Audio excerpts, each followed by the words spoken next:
Di sini saya akan menjelaskan mengenai sirkuit Euler dan graf terhubung dan tidak terhubung.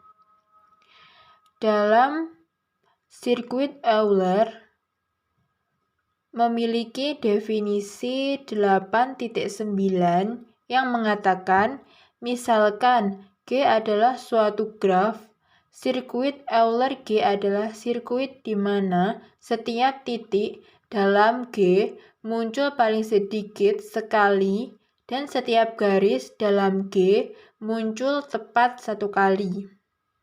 Definisi 8.9 dibuat untuk mengenang ahli matematika Leonhard Euler yang berhasil memperkenalkan graf untuk memecahkan masalah 7 jembatan Königsberg pada tahun 1736.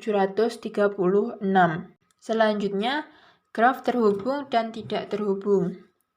Pada definisi 8.10 mengatakan, misalkan G adalah suatu graf, dua titik V dan W dalam G dikatakan terhubung bila dan hanya bila ada walk dari V ke W. Graf G dikatakan terhubung bila dan hanya bila setiap dua titik dalam G terhubung. Graf G dikatakan tidak terhubung bila dan hanya bila ada dua titik dalam G yang tidak berhubung. Contoh 8.15. Manakah di antara graf pada gambar di bawah ini yang merupakan graf terhubung? Lihat pada gambar. Penjelasannya, A merupakan graf terhubung. B, graf tidak terhubung karena tidak ada jalan dari V5 ke V4. Yang C, graf tidak terhubung karena ada jalan dari V2 ke V3 sehingga visualisasi graf terhubung padahal sebenarnya tidak.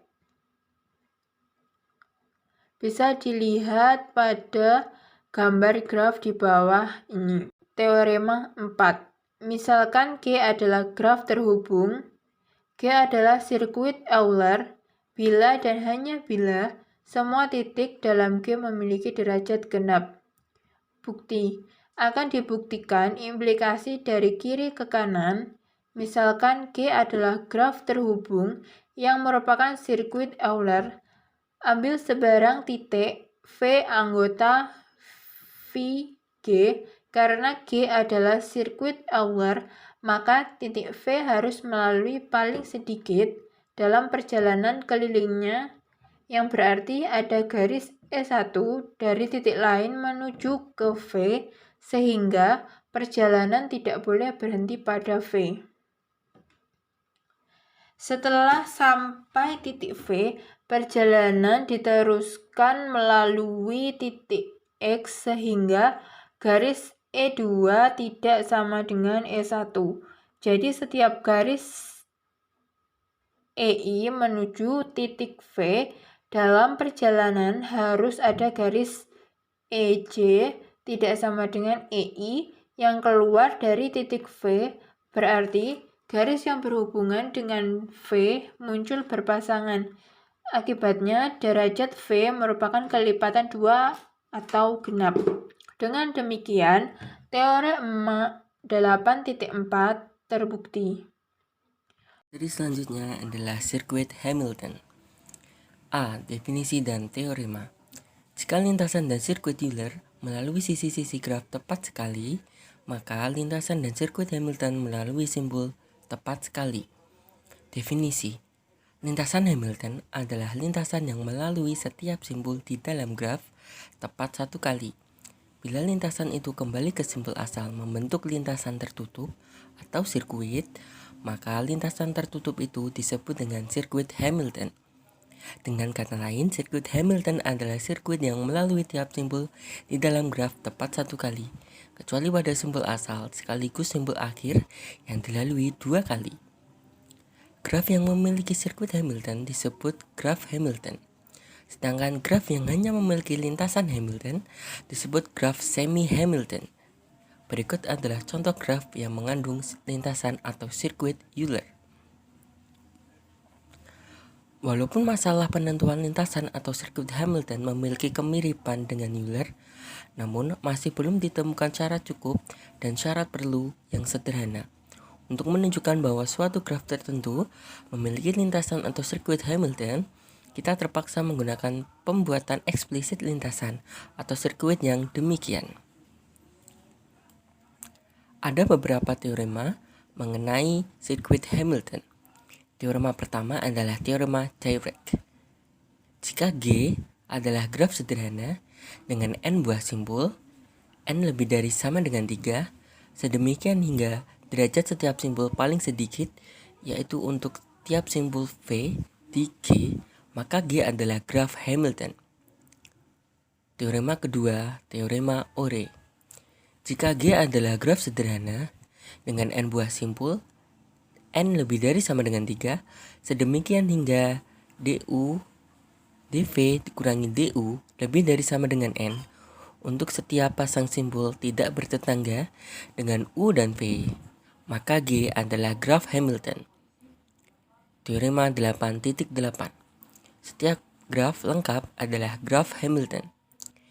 Teorema 8.9. Di dalam graf lengkap G dengan n buah simpul, n lebih dari sama dengan 3, terdapat n buah sirkuit Hamilton. Teorema 8.10. Di dalam graf lengkap G dengan n buah simpul, n lebih dari sama dengan 3 dan n ganjil, terdapat n-1 per 2 buah sirkuit Hamilton yang saling lepas, atau tidak ada sisi yang beririsan.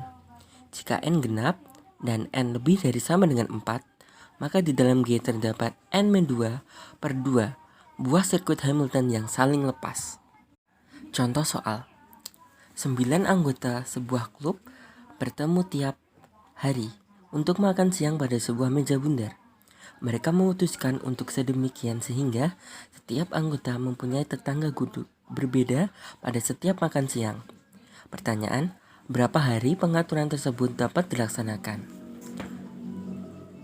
Penyelesaian. Persoalan di atas dapat diwujudkan dalam sebuah graf dengan 9 buah simpul, sedemikian hingga tiap simpul menyatakan anggota klub dan sisi yang menghubungkan 2 buah simpul menyatakan kedua simpul tersebut bertetangga tempat duduk. Berikut adalah ilustrasinya.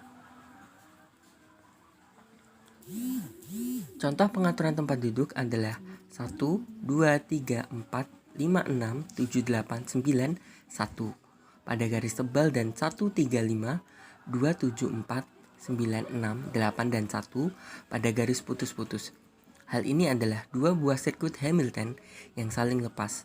Jumlah pengaturan tempat duduk yang berbeda itu bisa diterapkan selama 4 hari, yang setiap harinya setiap peserta klub memiliki tetangga duduk yang berbeda-beda dengan hari sebelumnya. Selanjutnya adalah isomorfisme. Definisi. 2 buah graf G1 dan G2 dikarenakan isomorfis jika terdapat korespondensi 1-1 antara simpul-simpul dan sisi-sisi keduanya, sedemikian hingga jika sisi E bersisian dengan simpul U dan simpul V di G1, maka sisi E aksen yang berkorespondensi di G2 juga haruslah bersisian dengan simpul U aksen dan V aksen pada G2. 2 buah graf yang isomorfis adalah graf yang sama, kecuali penamaan simpul dan sisinya saja yang berbeda. Ini benar karena suatu graf bisa digambarkan dengan banyak cara. Pada gambar di atas, G1 isomorfis dengan G2. Simpul 1, 2, 3, dan 4 pada G1 berkorespondensi dengan simpul A, B, C, D pada G2. Sisi-sisi 1, 2, 2, 3, 3, 1, 3, 4, 1, 4, 2, 4 berkorespondensi dengan sisi AB, BC, CD, AD, AC, dan BD. Semua simpul di G1 dan G2 berderajat 3. G1 maupun G2 tidak isomorfis dengan G3 karena simpul-simpul di G3 2 buah berderajat 2 dan 2 buah lagi berderajat 3. Sedangkan simpul-simpul pada G1 dan G2 semua berderajat 3. Contoh soal. Gambarkan graf yang isomorfis dengan masing-masing graf teratur pada gambar di bawah ini. Penyelesaian. Kita lihat dahulu apakah dua graf memenuhi syarat untuk menjadi isomorfis, yaitu 1. Memiliki jumlah simpul yang sama. 2. Memiliki jumlah sisi yang sama. 3. Memiliki jumlah simpul yang sama berderajat tertentu. Namun, ketiga syarat tadi masih belum cukup menjamin keisomorfikan. Pemeriksaan dengan pengamatan langsung masih dibutuhkan,